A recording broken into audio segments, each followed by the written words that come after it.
கருவின் வளர்ச்சி நிலைகள் பத்தி குர்ஆன் என்ன சொல்லுதுன்னு ஒரு சின்னதா பார்க்கலாம். இப்ப இருக்கிற மாதிரி மைக்ரோஸ்கோப்லாம் இல்லாத காலத்துல ஒரு மனித கருவோட வளர்ச்சிய ஒரு புத்தகம் இவ்வளவு துல்லியமா சொல்ல முடியுமா? ஆனா குர்ஆன் அதை செஞ்சிருக்குன்னு இந்த ஆதாரம் சொல்லுது. முதலாவதா குர்ஆன்ல சொல்லப்பட்டிருக்கிற அந்த வளர்ச்சி நிலைகள்.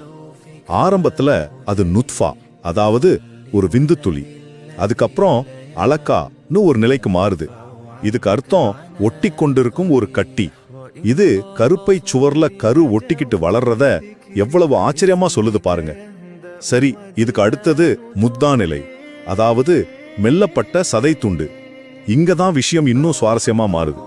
ஏன்னா நவீன கருவியல் சொல்ற சோமைட் ஸ்டேஜ்னு ஒன்னு இருக்கு. தண்டுவடமெல்லாம் உருவாகிற கட்டம். அதோட இது ரொம்பவே ஒத்து போகுது.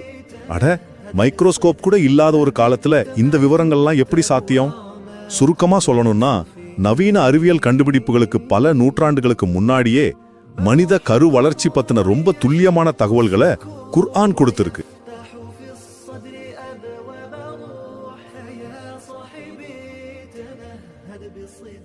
فبالدمع تكتب